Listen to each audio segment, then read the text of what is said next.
பத்திரிகை ஊடக நண்பர்களுக்கு இனிய மாலை வணக்கம். சேலத்தில் நடைபெற்ற ஒரு கேலிக்கூத்து தொடர்பான ஒரு கூட்டம் தொடர்பான அதில் விவாதிக்கப்பட்டது, அதில் எடுக்கப்பட்ட முடிவுகள் தொடர்பான விஷயங்கள் குறித்து உங்களிடம் இந்த அவசர பத்திரிகையாளர்கள் சந்திப்பை இப்பொழுது நடத்தி கொண்டிருக்கிறோம். அருமை பத்திரிகை நண்பர்களே, பாட்டாளி மக்கள் கட்சியினுடைய பிரச்சனையை பேசுவதற்கு முன்பாக இந்தியா முழுவதும் மட்டுமல்ல, தமிழகத்திலும் சரி, ஒரு அரசியல் கட்சியினுடைய செயற்குழு, பொதுக்குழு எப்படி நடக்கும் என்பதற்கான இலக்கணங்கள் இருக்கிறது. உச்சபட்ச அதிகாரம் கொண்டது அனைத்து கட்சிகளிலுமே பொதுக்குழு என்பது. அந்த பொதுக்குழுவில் சில முடிவுகள் எடுப்பதற்கு முன்பாக அதைவிட உயர் அந்தஸ்தில் உள்ள செயற்குழுவில் அது குறித்து உயர்மட்ட தலைவர்கள் விவாதிப்பார்கள். அதில் விவாதித்து செயற்குழுவில் எடுக்கப்பட்ட முடிவுகளை பொதுக்குழுவிற்கு கொண்டு வந்து பொதுக்குழுவில் விவாதித்து அதற்கு பிறகுதான் பொதுக்குழு தீர்மானம் நிறைவேற்றும். இதுதான் நடைமுறை. அதிலும் செயற்குழு என்பது சில நேரங்களில் ஒரு அரங்கிலே நடைபெறும், பொதுக்குழு என்பது பொது அரங்கில் நடைபெறும். ஒரு ஹால் மீட்டிங்காக நடக்கும். அதில் வெறும் தலைவர்கள் மட்டும் உட்கார்ந்து அந்த பொதுக்குழுவை நடத்துவார்கள். அதற்கு பிறகு அதில் எடுக்கப்பட்ட முடிவுகள் குறித்து பொதுக்குழுவில் அனைத்தையும் அங்கே விவாதித்து முடிவெடுப்பார்கள். முதல் முறையாக இந்தியாவில் செயற்குழுவும் பொதுக்குழுவும் ஒரே நேரத்தில், ஒரே இடத்தில், ஒரே டெய்லரு, ஒரே சட்டை, ஆனால் செயற்குழு பொதுக்குழு என்று நடத்திய ஒரு கேலிக்கூத்து சேலத்திலே நடந்திருக்கிறது. இந்த அவர்கள் சொன்னது, இதை பொதுக்குழு, பாட்டாளி மக்கள் கட்சி பொதுக்குழு என்று சொன்னார்கள். நான் முதலிலேயே இதை தெளிவுபடுத்துகிறேன். இன்று நடைபெற்றது பாட்டாளி மக்கள் கட்சியினுடைய பொதுக்குழு அல்ல. பொதுக்குழுவை கூட்டுவதற்கான அதிகாரம் கட்சியினுடைய விதிகளின்படி உங்களுக்கு பலமுறை நான் சொல்லியிருக்கிறேன். கட்சியில் தேர்ந்தெடுக்கப்பட்ட தலைவர் செயலாளரால் கூட்டப்பட வேண்டும். அப்படியும் இது கூட்டப்படவில்லை. இதற்கு முன்பாக அவர் டெல்லியில் தொடர்ந்த வழக்கில் நீங்கள் சிவில் நீதிமன்றத்தில் தீர்வு காணுங்கள் என்று சொன்னது, அதை அவர்கள் செயல்படுத்தாமல் இன்றைக்கு பொதுக்குழு என்ற ஒன்றை நடத்தி கொண்டிருக்கிறார்கள். இந்த பொதுக்குழுவில் எடுக்கப்பட்டிருக்கக்கூடிய எந்த முடிவும் பாட்டாளி மக்கள் கட்சியை கட்டுப்படுத்தாது என்பதையும் நாங்கள் தெளிவுபடுத்தியிருக்கிறோம். எனவே இது பொதுக்குழு அல்ல. நம்ம பொதுக்குழுவாக நினச்சிக்கிட்டு இதை பேச வேண்டாம். ஆனால் அதே வேளையில் அங்கே நடைபெற்றது சாதாரணமாக பார்த்திங்கன்னா ஒரு செயற்குழுவில் ஒரு 20 நிமிஷம் 25 நிமிஷம் நடக்கும். பிறகு பொதுக்குழுவில் தான் அதை எல்லாவற்றையும் ஆய்வு செய்து பண்ணுவாங்க. ஆனால் இங்கே அப்படியே நேர்மாறா 3 மணி நேரம் செயற்குழு நடக்குது. அவருங்க பேசுனது, நடந்தது, ஊடகத்தில் வெளிவந்ததை வச்சு நான் பேசுகிறேன். பொதுக்குழு நடந்தது 20 நிமிஷம். குறிப்பாக பொதுக்குழுவில் மருத்துவர் ஐயா பேசலை, அவங்க சொல்கிற கௌரவ தலைவர் பேசலை, அவங்க சொல்கிற செயல் தலைவர் பேசலை. ஜிகே மணி மட்டும் சொல்கிறாரு, எல்லாருக்கும் பசிக்குது, நேரம் இல்லை, அதனால் செயற்குழுவில் நிறைவேற்றப்பட்ட 27 தீர்மானத்தையும் அப்படியே பொதுக்குழு நிறைவேற்றுறது. ஒரு பொதுக்குழுவில் நிறுவனர் மற்றும் தலைவர்கள் பேசாமல் ஒரு பொதுக்குழு நடக்கிறதுங்கிறது பொதுக்குழுவாகவே நாம் ஏற்றுக்கொள்ளவே முடியாது. இதில் அந்த இதில் பேசினவங்க யாருன்னா, பொதுக்குழுன்னு ஜிகே மணி அறிவித்த பிறகு அதில் பேசுகிறவங்க நெடுஞ்சரன் ஒருத்தர் பேசினார், பரந்தாமன் பேசினார், சுப்பிரமணிய ஐயர் பேசினார், துரைகோவின்னு பேசினார், கணபதின்னு பேசினார். நீங்கள் எடுத்து பார்த்துங்க. இந்த இன்னைக்கு நடந்த பொதுக்குழு இருக்குல்ல அப்படின்னு சொல்கிறாங்கல்ல, இந்த ஒரே ஒரு மொத்த ஓவராக அந்த ஒரு சிடி எங்களுக்கு போகிறோம். ஒரு காலத்திலையும் இவங்களால் பாட்டாளி மக்கள் கட்சியை இவங்க நினைக்கிற மாதிரி தலைவராகவோ அல்லது எந்த பொறுப்புக்கும் அவர்களால் வரவே முடியாது. நான் ஆரம்பத்திலேருந்தே சொல்லிட்டு வரேன், இவங்க ஒரு நிகழ்வுலையும் எங்களுக்கு புதிதாக எங்கள் பக்கத்தினுடைய வாதத்தை வலு சேர்ப்பதற்கான ஆதாரங்களையும் அதற்கு தேவையான சான்றுகளையும் எங்கள்கிட்ட கொடுத்துக்கிட்டே இருக்காங்க. ஒரு உதாரணத்துக்கு சொல்கிறேன். இன்னைக்கு அவங்க தீர்மானங்கள் 27 தீர்மானத்தினுடைய நகல் எல்லா ஊடகங்களுக்கும் வந்திருக்கு. அந்த ஊடகத்தில் பாட்டாளி மக்கள் கட்சி புத்தாண்டு மாநில செயற்குழு கூட்ட தீர்மானங்கள் இதுதான் அவங்க விட்டுருக்கு. இதில் வந்து என்ன தீர்மானம்? செயற்குழு கூட்டத்தினுடைய தீர்மானங்கள் தான் இதில் வெளியே வந்திருக்கு. இந்த செயற்குழு கூட்ட தீர்மானத்தில் முதல் தீர்மானம் தான் அந்த அரசியல் தீர்மானங்கள். அதிலும் 2 முரண்பட்ட நிலைகளை அவங்க வந்து மேற்கொண்டிருக்காங்க. ஒன்று, ஒரு இடத்துல என்ன சொல்கிறாங்கன்னா, இதற்கு முன்பாகவே 17/8/2025 புதுச்சேரி அருகில் உள்ள சங்கமித்ரா கன்வென்ஷன் சென்டரில் பொதுக்குழுவில் மருத்துவர் ஐயா அவர்களை தேர்ந்தெடுத்தாங்கிறாங்க. ஆனால் இந்த மருத்துவர் ஐயா அவர்கள் இதுவரையில் கட்சி தலைவராக 4 முறை தேர்ந்தெடுத்துட்டாங்க. ஒரே வருஷத்தில் 4 முறை தொடர்ந்து தலைவராக தேர்ந்தெடுக்கிற ஒரே வினோதம் இப்போ அவங்களால தான் நடந்திருக்கு. முதல்ல பார்த்தீங்கன்னா 10/4/2025 உங்களுக்கு எல்லாம் தெரிஞ்சதான் திரும்பி ஒரு முறை ரீகலெக்ட் பண்ணுறதுக்காக சொல்கிறேன். 10/4/2025 ஐயா தன்னைத்தானே தலைவராக அறிவிச்சுக்கிட்டார். திடீர்னு ஒரு பத்திரிகையாளர் கூட்டுறாரு, நான் தான் போடுறாரு. அது சம்மந்தமாக நாங்கள்லாம் விமர்சனம் பண்ணோம், பொதுக்குழு தான் முடிவெடுக்கணும்னு. பிறகு தலைமை நிர்வாக குழு 29/5/2025 28 வரைக்கும் அன்புமணிக்கு பதவி காலம் முடிஞ்சிருச்சு. 29ஆம் தேதி தலைமை நிர்வாக குழு கூடி மருத்துவர் ஐயா அவர்களை தலைவராக அறிவிச்சிச்சு அப்படின்னு சொல்லியிருக்காங்க. அதிலும் ஒன்று இந்த நேரத்தில் சொல்கிறேன். 29/5/2025 நிர்வாக குழு தலைமை நிர்வாக குழு நடந்ததாக ஒரே ஒரு செய்தி கூட வெளிவரவில்லை. அப்படி ஒரு நிர்வாக குழுவே நடைபெறல. ஆனால் அறிவிப்பு மட்டும் வெளியே வந்தது. நிர்வாக குழுன்னா நடக்குதுன்னு சொல்லணும், நிர்வாக குழு நடந்ததா சொல்லி ஊடகங்களுக்கு வரணும். ஆனால் அறிவிப்பு மட்டும் நிர்வாக குழுவில் என்று 29/5. அதற்கு பிறகு செயற்குழு கூட்டம் 8/7/2025 நடந்துச்சு அப்படின்றாங்க. அந்த டேட்டை மட்டும் நீங்கள் நினைவு வச்சிங்க. இந்த தீர்மானத்தில் இருக்கக்கூடிய ஒரு செய்தியை உங்களுக்கு சொல்லி அதை புரிய வைக்க போகிறேன். 8/7/2025 செயற்குழுவில் அதில் வந்து தலைவராக மருத்துவர் ஐயா அவர்களை தேர்வு செஞ்சதா சொல்லியிருக்காங்க. அதற்கு பிறகுதான் சங்கமித்ராவில் வந்து 17/8/2025 ஒரு பொதுக்குழு அவங்க நடத்தினாங்க.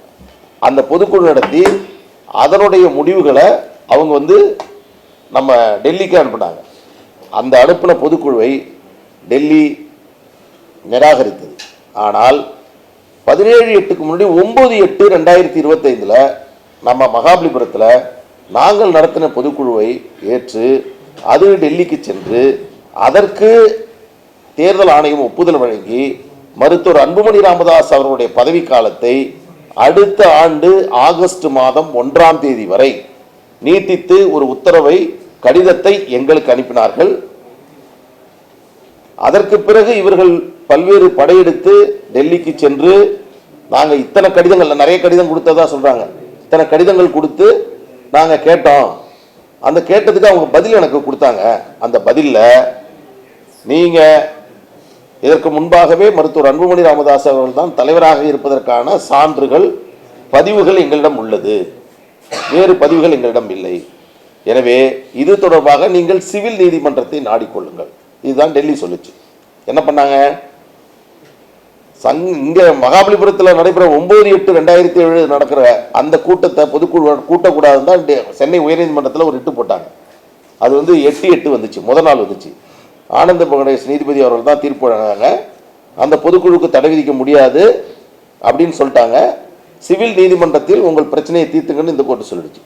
பிறகு 4/12/2025 அங்கே டெல்லியில் அவங்க போட்ட வழக்கு, இந்த வழக்கு தேர்தல் ஆணையம் கொடுத்த கடிதத்தை ரத்து செய்யணும் அப்படின்னு போட்ட வழக்கு. அந்த வழக்கில் என்ன சொல்கிறாங்கன்னா, சிவில் நீதிமன்றத்தை நாடிங்கள், 2 நீதிமன்றமும் சிவில் கோர்ட்டுக்கு போங்கன்னு சொல்லிடுறாங்க.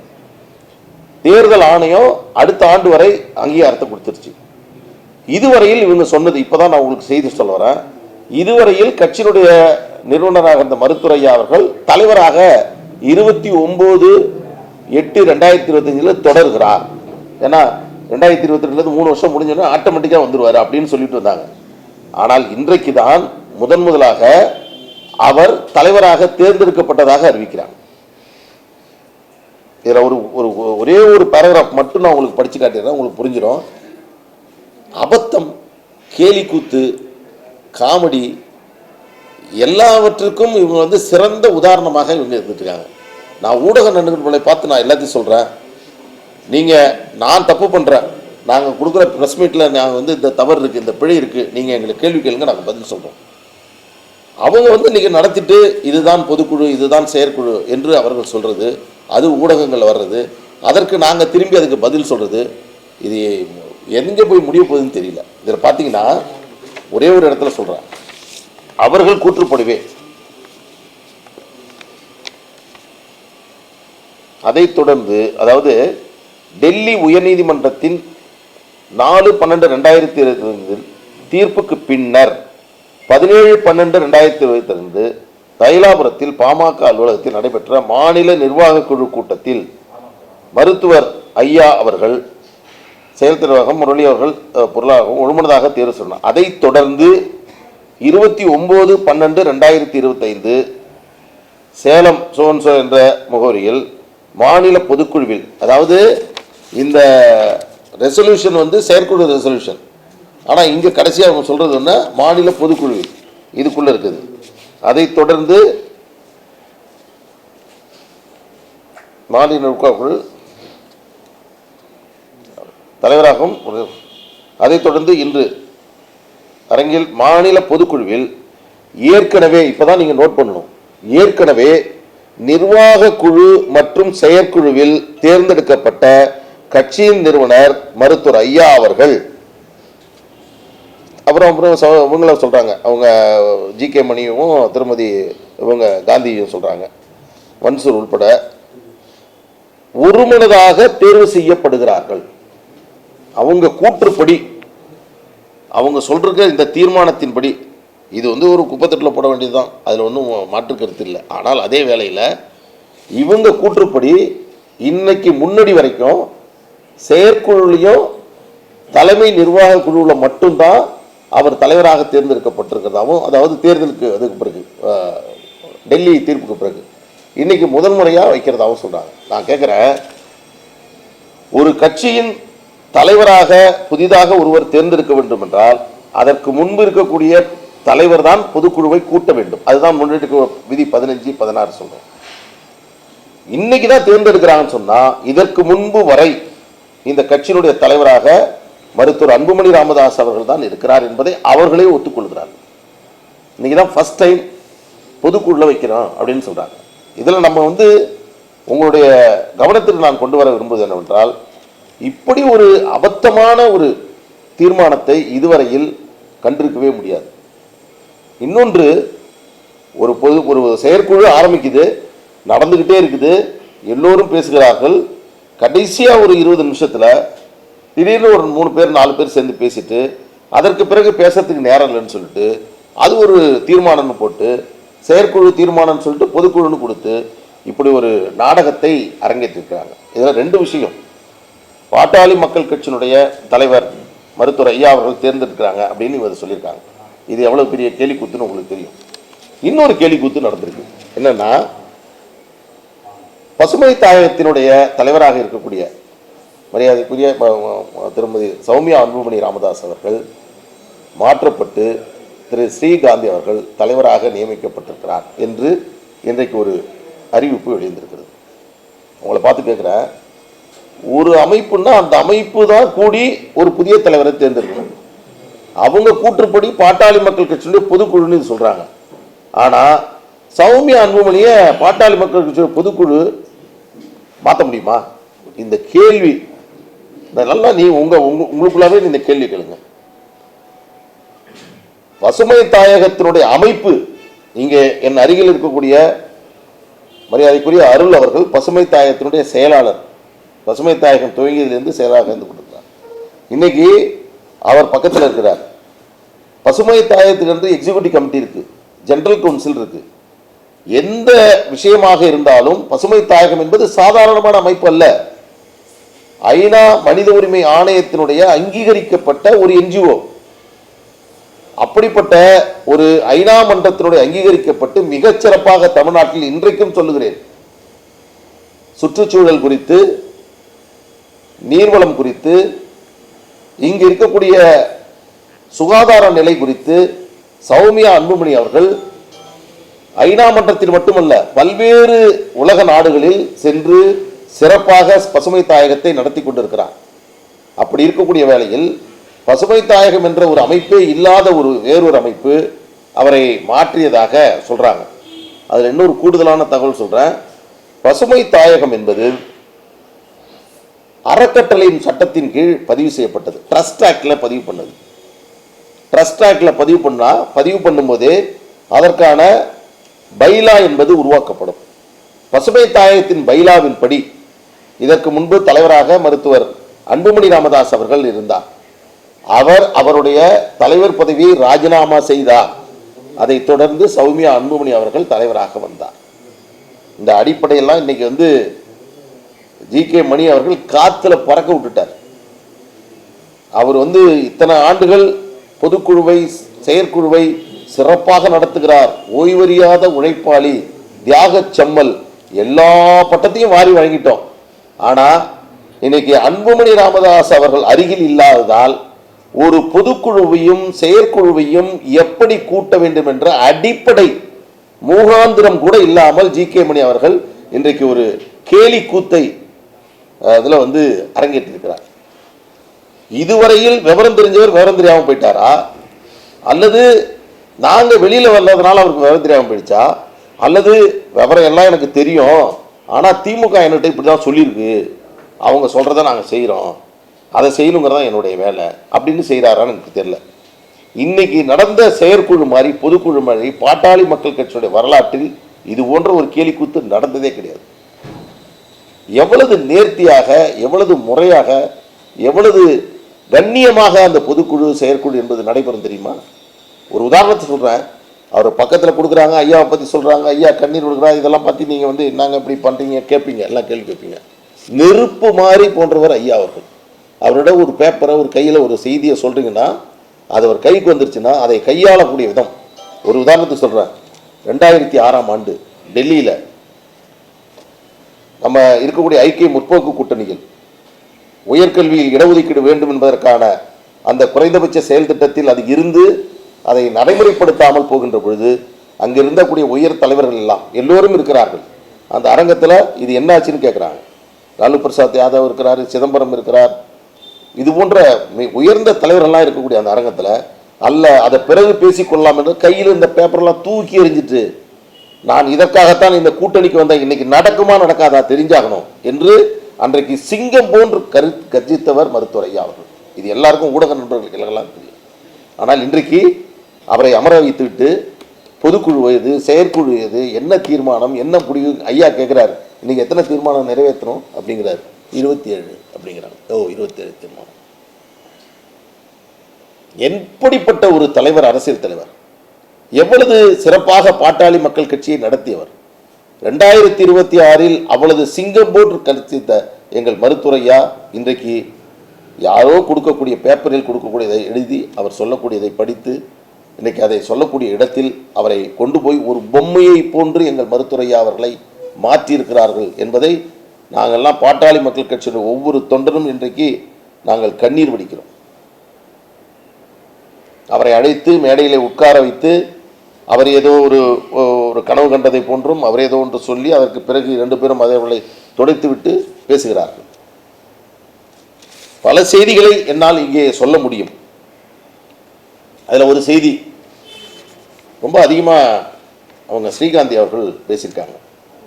அவங்க எங்கள் ஐயாவுடைய சின்னையாவுடைய சகோதரி, அக்கா. அதனால் அவங்க ஒரு தம்பியை அக்கா அவங்க வீட்டில் குடும்பத்தில் அவங்க எப்படி ஒன்றாலும் ஒரு அன்பாக பேசும்போது வாடா போடான்னு பேசுறதுலாம் ஒன்றும். இன்றைக்கி எங்கள் கட்சியினுடைய தலைவர் பொது அரங்கில் இதுபோன்று பேசுவதை ஸ்ரீகாந்தி அவர்கள் நிறுத்தி கொள்ள வேண்டும். இது பாட்டாளி மக்கள் கட்சி, பல தொண்டர்கள், பல நிர்வாகிகள், பல பொறுப்பாளர்களை கொண்டிருக்கக்கூடிய இயக்கம். ஏதோ உங்கள் வீட்டு குடும்ப பிரச்சனை மாதிரி நினச்சிக்கிட்டு பேசக்கூடாது. அவங்க மேலே உட்காந்துக்கிறது, இன்னொரு மகனை விட்டு பேச வைக்கிறது, இன்னொரு மகனை முன்னாடி உட்கார வச்சுக்கிறது. பாட்டாளி மக்கள் கட்சி என்ன எடுப்பார் கைப்பிள்ளையா இது? நான் கேட்குறேன், நீ எப்போ வந்த? நீ என்னைக்கு தலைவரானன்னு கேட்குறாங்க. நான் கேட்குறேன் ஸ்ரீகாந்தி அவர்களை பார்த்து, நீங்கள் கட்சிக்கு எப்போ வந்தீங்க? உங்களை செயல் தலைவராக அறிவிக்கிறதுக்கு முன்னாடி நீங்கள் எங்கே இருந்தீங்க? மருத்துவர் அன்புமணி ராமதாஸ் அவர்கள் இந்த கட்சியில் அவர் முதல்ல அவர் பதவியேற்றது 2094 அவர் வந்து பசுமை தாயகம் 98 1998 அன்புமணி ராமதாஸ் அவர்கள் பசுமை தாயகத்தினுடைய தலைவராகிறார். அதற்கு பிறகு 2004 இளைஞரணி தலைவராகிறார்.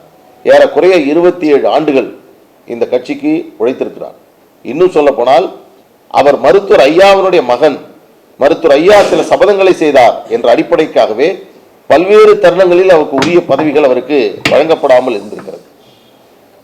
இந்த தீர்மானத்தில் பேசுறாங்க. ஒரு தகவலுக்கு உங்களுக்கு சொல்றேன். மருத்துவர் அன்புமணி ராமதாஸ் அவர்கள் வந்த பிறகுதான் அங்கீகாரத்தையே பாட்டாளி மக்கள் கட்சி இழந்துச்சுங்கிறாங்க. பாட்டாளி மக்கள் கட்சியுடைய அங்கீகாரம் எப்பொழுது இழந்தது? 2009ஆம் ஆண்டு இழந்தது. அப்ப யாரு தலைவர்? ஜி.கே. மணி தலைவர். மருத்துவர் அன்புமணி ராமதாஸ் அவர்கள் தலைவரானது 2022. இந்த இடைப்பட்ட காலத்தில் 2011, 2014, 2019, 2021 இந்த தேர்தல்கள் எல்லாம் தலைவராக இருந்தது யார்? ஜி.கே. மணி இருந்தார். இந்த தேர்தல் எல்லாம் கூட்டணியை முடிவு செய்தது யார்? மருத்துவர் ஐயா முடிவு செய்தார். எனவே மருத்துவர் அன்புமணி ராமதாஸ் அவர்கள் வந்தவுடன் உடனே எல்லாம் முடிஞ்சிருச்சு, அங்கீகாரத்தை இழந்து விட்டோம் என்று சொல்லுகிறார்கள். இது உண்மை அல்ல. இன்னொன்று, இந்த பொதுக்குழு கூடுவதற்கு முன்பாகவே அவர்கள் சொன்னது என்னன்னா, இன்றைக்கு பொதுக்குழுவில் யாருடன் கூட்டணி என்பதை அறிவிப்போம், அதற்காகத்தான் இந்த பொதுக்குழு சொன்னாங்களா இல்லையா? இன்னைக்கு சொன்னாங்களா? அதை இன்னைக்கு என்ன சொல்லியிருக்காங்க? இந்த முடிவுகள் வந்து டெல்லியில் இருந்த நீதிமன்றத்தினுடைய தீர்ப்பு, தேர்தல் ஆணையத்தினுடைய முடிவு, தமிழகத்தில் இருக்கக்கூடிய பாட்டாளி மக்கள் கட்சியினுடைய தொண்டர்கள் முழுமையாக மருத்துவர் அன்புமணி ராமதாஸ் அவர்கள் இருக்கக்கூடிய காரணத்தினால் அவர்கள் எதிர்பார்த்ததை போன்று மருத்துவர் ஐயா அவர்களுடன் எந்த அரசியல் கட்சியும் பேச்சுவார்த்தை நடத்தவில்லை. அவர்களை திரும்பி கூட பார்க்கவில்லை. அவரிடத்தில் பேச்சுவார்த்தை நடத்துவதற்கு யாரும் முன்வரவில்லை என்ற காரணத்தினால் இன்னைக்கு பேச்சுவார்த்தை நடத்தி கூட்டணி குறித்து முடிவெடுப்பதற்கு மருத்துவர் ஐயா அவர்களுக்கு அதிகாரம் என்று கொடுத்திருக்கார். 2 நாளைக்கு முன்னாடி இன்னொரு கேலி கூத்து நடந்தது. ஒரு பொது விளம்பரம் வந்தது, அதை பார்த்துருப்பீங்க, நிறைய நண்பர்கள் பார்த்துருப்பீங்க. 2 டைப் ஆஃப் விளம்பரம் சார். ஒரே அமைப்பு, 2 விதமான விளம்பரங்கள். சில பத்திரிகையில் ஒரு விளம்பரம், சில பத்திரிகையில் வேறு ஒரு விளம்பரம். அந்த ஒட்டுமொத்த விளம்பரத்தினுடைய சாரம்சம் என்னன்னா, யாரோடையும் நீங்களாம் பேச்சுவார்த்தை நடத்தக்கூடாது, நீங்கள் அது மாதிரி ஏதாவது பேச்சுவார்த்தை நடத்துனீங்கன்னா உங்கள் மீது வந்து நீதிமன்ற அவமதிப்பு வழக்கு தொடரப்படும். யார் பேச்சுவார்த்தை நடத்தினாலும் பாட்டாளி மக்கள் கட்சி நாங்கள் தான் இருக்கோம், எங்களோட வந்து பேச்சுவார்த்தை நடத்தணும். இதுக்காக அவங்க செஞ்ச செலவு எவ்வளோ தெரியுமா? எத்தனை லட்சம் ரூபாயை செலவு செய்யிருக்காங்க தெரியுமா?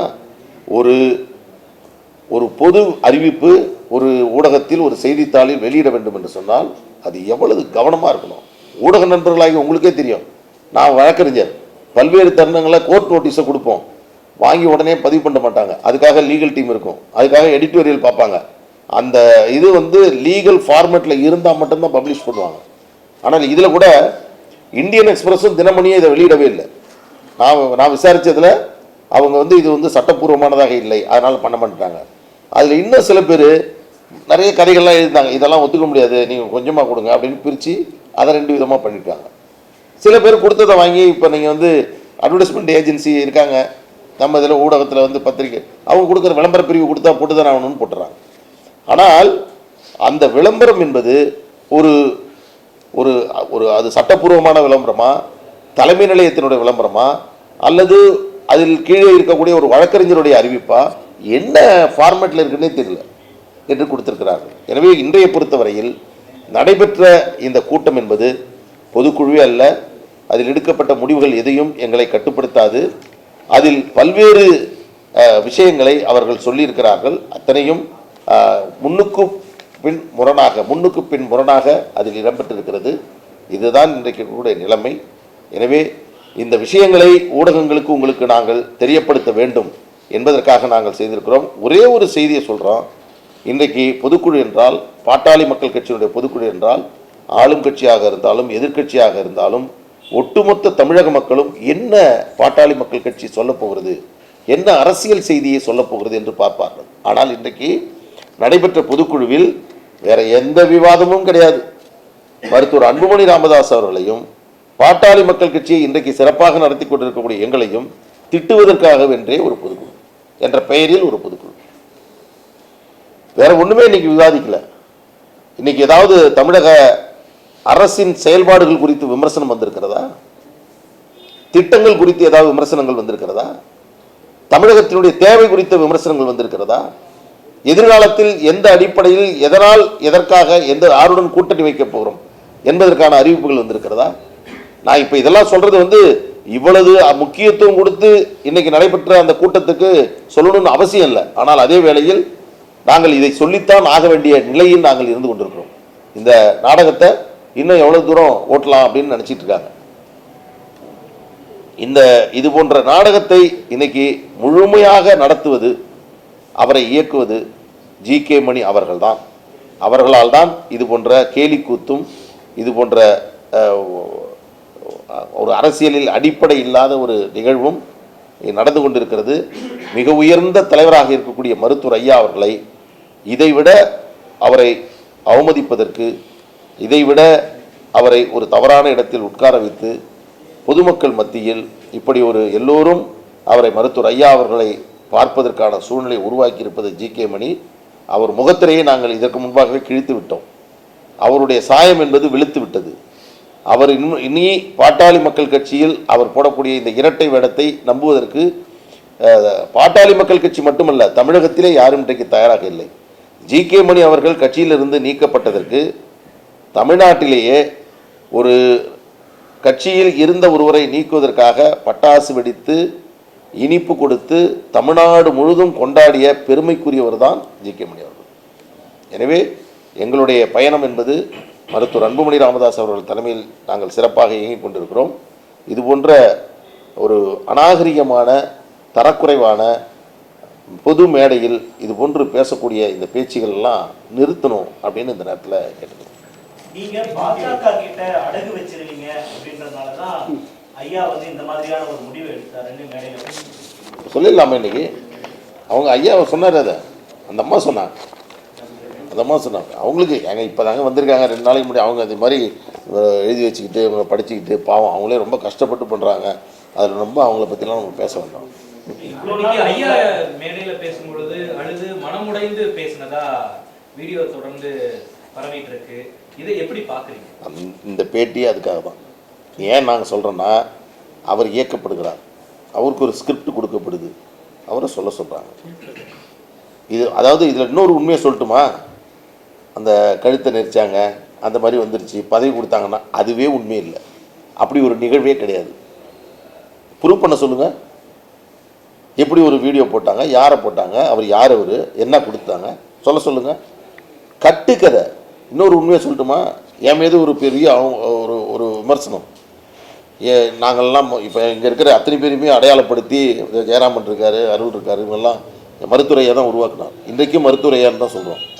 அவரை என்றைக்கும் நாங்கள் தவறாக சொல்ல. அவருக்கு ஏதாவது தப்பு நடந்தாலும் நாங்கள் வருத்தப்படுறோம். ஆனால் நான் அவர் பேரை சொல்லிட்டேன், அவர் அவமதியாரையை பேசிட்டேன் அப்படிங்கிற ஒரு தகவல் அவர்கிட்ட சொல்லி அதன் மூலமாக இன்றைக்கும் ஐயா குழந்தை மாதிரி நான் வளர்த்த பிள்ளைங்கள்லாம் என் பேரை சொல்லி திட்டுதுன்னு சொல்லிட்டு இருக்காரு. அவர்கிட்ட என்ன சொன்னாலும் அதை அப்படியே திருப்பி சொல்கிறார். நான் கேட்டேன், நான் ஐயா அவர்களை சொன்ன மாதிரி ஏதாவது ஒன்று இருந்தால் காமிங்கன்னு. இன்னி வரைக்கும் காட்டலையே.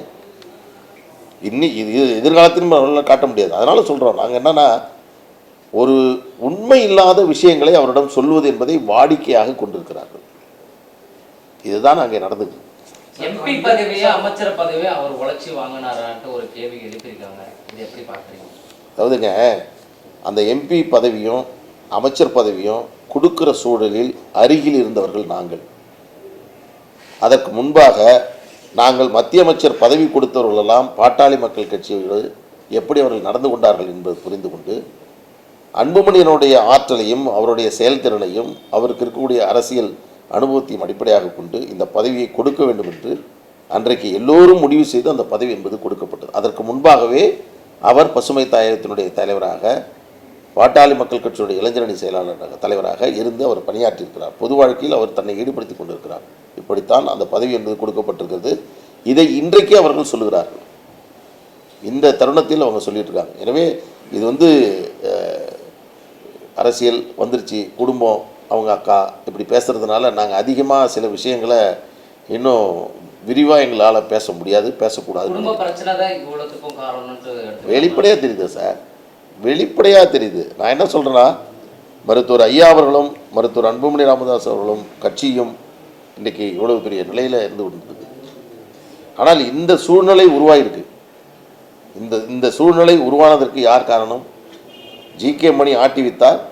அதற்கு பின்னணியிலிருந்து ஸ்ரீகாந்தி அவர்கள் இப்போ புதுசாக வந்து அவங்க இன்றைக்கி வந்து இதை பற்றி பேச இறங்கியிருக்கிறாங்க. அந்த ஜிகே மணி என்ன சொல்கிறாருன்னா, இவங்க ஒன்று சேர்ந்துட்டாங்கன்னா நான் கட்சி விட்டு விலகிடுறேன், நான் குடும்பமே கட்சி விட்டு விலகிட்டுரும் அப்படின்ட்டு ஒரு அந்த டபுள் ஆக்ஷன்லாம் முடிஞ்சிச்சா சார்? இப்போ அவருது முன்னாடி ஒரு ஆக்ஷன் போட்டார் தெரியுமா? என்ன தெரியுமா? எனக்கு 2 கண்ணில் எந்த கண்ணு வேணும்னு தெரில, நான் எங்கேயாவது இமயமலைக்கு போயிடுறேன், ஏதாவது மருந்து கொடுத்துருங்க, நான் குடிச்சிட்டு சொல்லிட்டு போகிறேன், என்னை கத்தியால் குத்தி கொண்டுடுங்க. இந்த வசனம்லாம் பேசின ஜிகே மணி எங்கே? இன்றைக்கி 2 நிமிஷம் பேசுனா 4 முறை அன்புமணி அன்புமணிங்கிறார். ஆனால் இதே ஜிகே மணி இதற்கு முன்பு சின்னையா சின்னையா சின்னையா என்று சொன்னவர். அப்படிப்பட்டவர் தான் இன்றைக்கி வந்து இப்படி பேசிட்டு இருக்காரு. அதனால் நீங்கள் பாருங்கள், இதன் பின்னணியில் அவர் எவ்வளவு சிறப்பாக இந்த பணிகளை செஞ்சுட்டு இருக்காருன்னு உங்களுக்கு தெரியும். மீண்டும் மீண்டும் அவர் என்ன சொல்றாருன்னா, நான் அன்புமணியை சரியா வளர்க்கல, முதுகுல குத்துறாரு, நெஞ்சில குத்துறாரு, கண்ட இடங்கள் எல்லாம் ஈட்டில குத்துற மாதிரி எனக்கு உணர்ச்சி இருக்குன்றத ஐயாவே சொல்றாரு. கொஞ்சம் சொல்லிட்டுங்களா? நான் சொல்லணும்னா கூட நீங்க ஒத்துப்பீங்க. என்னன்னா, இத்தனை விமர்சனங்கள் ஐயா செய்த பிறகும் அன்புமணி அவர்கள் அமைதியாக இருக்கிறார் என்பதை தமிழ்நாடே சொல்லுது. உண்மையா இல்லையா? மருத்துவர் ஐயா அவர்கள் மீது மருத்துவர் அன்புமணி ராமதாஸ் அவர்கள் இதுவரையில் வைத்த விமர்சனம் என்ன? ஒன்றை சொல்லுங்க பார்ப்போம். பொதுவெளியில் சொல்லியிருக்காரா? பேசவே மாட்டார், கடந்து செல்வார். ஏறக்குறைய 1.5 மாதம் 2 மாதம் பத்திரிகையாளர்களே அன்புமணி அவர்கள் சந்திச்சாரா? எத்தனை விமர்சனங்கள் மீது வந்தது? அவருடைய பெயரை போடக்கூடாது, இனிஷியல் வேணா போட்டுங்க. நான் இந்த மாதிரி நீங்கள் சொன்ன எல்லாம் நான் திருப்பி சொல்ல விரும்பல. எனவே இதை விட ஒரு கண்ணியமாக ஒரு மகன் நடந்து கொள்ளவே முடியாது.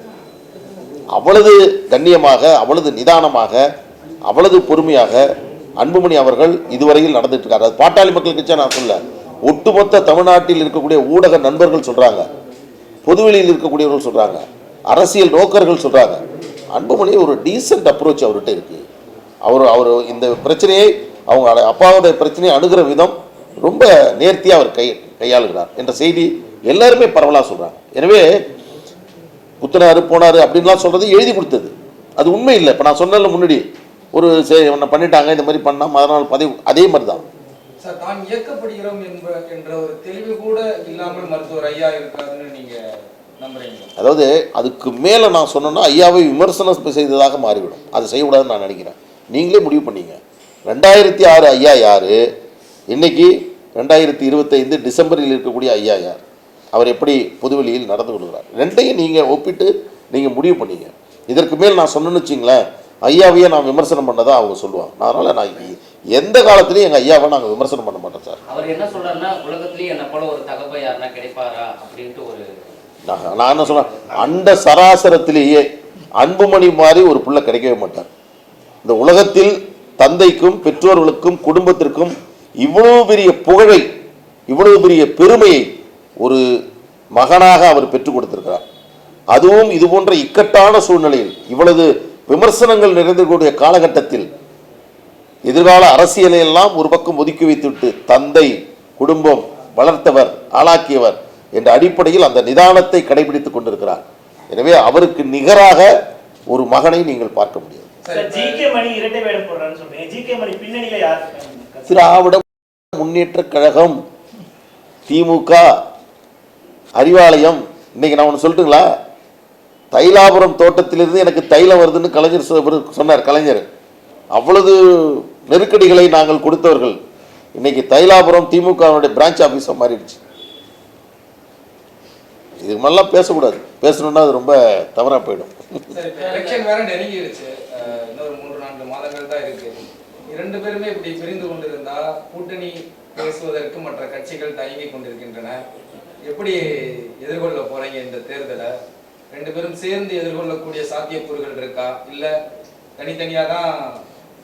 ரெண்டு விஷயம் நீங்க சொல்றீங்கல்ல, கூட்டணி கட்சிகள்லாம் தயங்கி கொண்டு இருக்கிறதுன்றது எந்த கூட்டணி கட்சி உங்கள்கிட்ட சொல்லிச்சு? அப்படி யாரும் தயங்கி, இன்னும் யாரும் முன்வரவே இல்லையே. அதை தான் சொல்கிறேன். யாருக்கிட்ட யார் பேசுனாங்க? இல்லையே. நான் தான் சொல்கிறேன், அந்த மாதிரியான பதட்டம் எங்களுக்கு தான் வரணும், உங்களுக்கு வர வேண்டாம். நாங்கள் எங்களை பொறுத்தவரையில் இந்த தேர்தலை யாருடன் சந்திக்க வேண்டும் என்பதில் தெளிவாக இருக்கிறோம். அதில் எந்த மாற்று கருத்து இல்லை. நல்ல கூட்டணியை நாங்கள் உருவாக்கப் போகிறோம். அது வெற்றி கூட்டணியாக இருக்கும். அது திராவிட முன்னேற்ற கழகத்தை வீழ்த்தும் கூட்டணியாக இருக்கும். அதுதான் பாட்டாளி மக்கள் கட்சியினுடைய கூட்டணி. இப்போ ஜிகே மணியை வந்து திமுக இயக்குதுன்னா அப்படி சொல்றவங்க எல்லாருமே ஆர்எஸ்எஸோட அடிமை அப்படின்னு சொல்லிட்டு ஸ்ரீகாந்த் சொல்லியிருக்காங்க. இதே அதாவது இதை சொன்னீங்கன்னா, குருமூர்த்தி இருக்கார்ல, அவர் தைலாபுரம் போனார்ல, அப்புறம் அந்த கேள்வி கேட்டேன்னா அப்புறம் எங்கள் ஐயா விமர்சனம் பண்ணுற மாதிரி விட்டுருங்க சார், வேணாம் சார். எல்லா கேள்வியுமே உங்கள்கிட்டே பதில் இருக்குது சார். 20-30 துண்டுகளா வெட்டி சாக்கு கூட போட்டு அனுப்பிச்சிருக்கோம். ஆனால் ஜிகே மணி அவர்களை பேசுவது எனக்கு வருத்தத்தை அளிக்கிறது. இந்த மாதிரி அதை நான் ஏற்றுக்கவே மாட்டேன் அப்படின்னு சொல்லி ஐயா பேசியிருக்காரு. அவரை பற்றி பேசினாலே எனக்கு ஏற்றுக்க முடியல. நீங்கள் பேசுறது எல்லாமே பொய்யா பேசுறாரு. ஐயா ஒரு உறக்கத்துக்கு 9 மணிக்கு போயிடுவார். சாதாரணமாக ஐயாவை பற்றி எங்களுக்கு தெரியும். 9 மணிக்கு மேலே எதுவும் நாங்கள் பேச முடியாது. கலைஞர் அவர்கள் இறந்தப்ப அவர் அடக்கம் செய்கிறதுக்கான ஒரு பிரச்சனை வந்துச்சு. அந்த சமயத்தில் அவர் வந்து தூங்குறதுக்கு போயிட்டார். இரவு 10 மணிக்கு மேலே நடக்குது. அந்த சமயத்தில் பாட்டாளி மக்கள் கட்சியின் சார்பில் நான் ஒரு வழக்கு போட்டிருந்தேன். இறந்தவருடைய உடல்கள் அங்கே வந்து மெரினா கடற்கரையில் அடக்கம் பண்ண முடியாது. நீங்கள் பத்திரிகையாளர்கள்லாம் நிறைய பேர் வந்திருந்தீங்க. அந்த வாபஸ் வாங்கிறதுக்காக கிரீன்வேஸ் ரோட்டில் எலிபி தர்மாராவ் நீதிபதி முன்பாக அந்த வழக்கு நைட்டு 12 மணிக்கு நடக்குது. அன்றைக்கி கூட மருத்துவர் அன்புமணி ராமதாஸ் அவர்கிட்ட சொன்னோம். அவர் சொன்னார் என்கிட்ட, கலைஞர் நீண்ட காலமாக தமிழ்நாட்டில் அரசியல் செய்தவர். அவருடைய நீண்டகால கனவு என்பது அண்ணாவின் அருகில் தான் வந்து அடக்கம் செய்யணுங்கிறது. அதனால் அதை வந்து நீங்கள் அந்த கேஸை வித்ட்ரா பண்ணிவிடுங்க என்று சொன்னார். அப்பொழுது நான் சொன்னேன், ஐயாவை கேட்காம நான் எதுவுமே பண்ண முடியாது, ஐயா தான் பேசிட்டு தான் செய்யணும், நான் சொல்கிறேன் நீங்கள் செய்யுங்க. அவர்லாம் வந்து பெட்டில் தொங்குறதுக்குன்னு போயிட்டாருன்னா அவரை டிஸ்டர்ப் பண்ணக்கூடாது, அதுமாரி பண்ணாதீங்க என்று சொன்னவர் மருத்துவர் ஐயாவினுடைய மகன் மருத்துவர் அன்புமணி ராமதாஸ் அவர்கள். ஆனால் டெல்லியில் தோற்றுப்போன ஒரு கேஸுக்கு ஐயா உறக்கத்துக்கு சென்ற பிறகு 10:30 மணிக்கு எழுந்துச்சி அவரை தட்டி எழுப்பி கேஸில் ஜெயிச்சிட்டோம், நாம் தான் ஜெயிச்சிட்டோம் அப்படின்னு ஃபோனை போட்டு அவங்க கொடுக்க சொல்லி வெளியில் வந்திருக்கார். இதனுடைய பின்னணி என்ன தெரியுங்களா? காலையில் ஐயாவை ஜிகே மணி அவர்கள் தொடர்பு கொள்வதற்கு முன்பாக யாராவது ஐயாட்ட பேசி டெல்லி கேஸு தோற்று போச்சுன்னு சொல்லிட்டாருன்னா நம்ம கதை முடிஞ்சிடும். அதனால் இரவே அவர்கிட்ட சொல்லி அதை வந்து புரிய வச்சிடும். இதில் யார் ஐயாவை வந்து கொடுமைப்படுத்துறது? யார் எந்த மனநிலை? நல்லா யோசிச்சு பாருங்கள். நான் சொல்கிறேன், இன்றைக்கி நீங்கள் வந்ததுனால, நீங்கள் என்கிட்ட இந்த கேள்வி கேட்டதுனால இப்போ அந்த பழைய நினைவுகளை சொல்கிறேன். மருத்துவர் அன்புமணி ராமதாஸ் அவர்கள் ஒருபோதும் தந்தையினுடைய நலனுக்கு விரோதமாக அவருடைய உடல்நலத்திற்கு எதிராக நடந்து கொண்டதே கிடையாது. அவருடைய மனநலன், அவருடைய உடல்நலம் அதுதான் முக்கியமானது என்று வாழ்ந்து கொண்டிருக்கக்கூடியவர் தான் மருத்துவர் அன்புமணி ராமதாஸ் அவர்கள். ஐயா தலைமையில் நடைபெற்ற இந்த பொதுக்குழு முடிவு அன்புமணி ராமதாஸ் நிலைப்பாட்டு என்னவா இருக்கு? நாங்கள் தெளிவாக போயிட்டுருக்கோம். இன்றைக்கி நடந்த இந்த விஷயங்கள் நான் தான் உங்களுக்கு இந்த பொதுக்குழு இருக்கக்கூடிய விஷயங்கள்லாம் சொன்னேன். இந்த மாதிரி நடந்திருக்கு அப்படிங்கிற விஷயங்கள்லாம் சொன்னேன். அதனால் இதையெல்லாம் நீங்கள் மக்களிடம் ஊடகத்துக்கு இன்னொரு செய்தி நீங்கள் சொன்னீங்க, 2 பிரிவாக இருந்ததுன்னு சொன்னீங்க. அது வந்து இந்த பிரச்சனை உருவான போது நீங்கள் சொல்வது கரெக்டு. ஆனால் இன்னைக்கு நிலைமை எல்லோரும் புரிந்து கொண்டார்கள். ஐயாவின் அருகில் இன்றைக்கி இருக்க பொதுக்குழு உறுப்பினர்கள் சொல்கிறாங்களா, அந்த லிஸ்ட்டை எடுத்துருவாங்களா பாருங்களேன். எல்லாம் சேலத்தில் அங்கங்கே அப்படி இருந்துக்கிட்டு இருந்தவங்க போனவங்கெல்லாம் கூட்டு வந்து உட்கார வச்சு பொதுக்குழு உறுப்பினர்கள்லாம் யார் சார்? செயற்குழு உறுப்பினர்கள்லாம் யார்? செயற்குழு உறுப்பினர்கள்ங்கிறது தனியாக இருக்குது, பொதுக்குழு உறுப்பினர்கள் தனியாக இருக்குது. அரங்கம் தனியாக நடக்கணும், கூட்டம் முடியணும், புதுசாக அடுத்து பண்ணணும். எல்லாரும் அப்படியே உட்காந்துருப்பாங்களாம், பொதுக்குழுவான் செயற்குழுவான். கட்சி பிரிந்திருந்தாலும் தந்தையும் மகனும் தேர்தலுக்கு முன்பாக ஒன்று சேருவாங்க. காலம்தான் முடிவு செய்யும். நன்றி, வணக்கம்.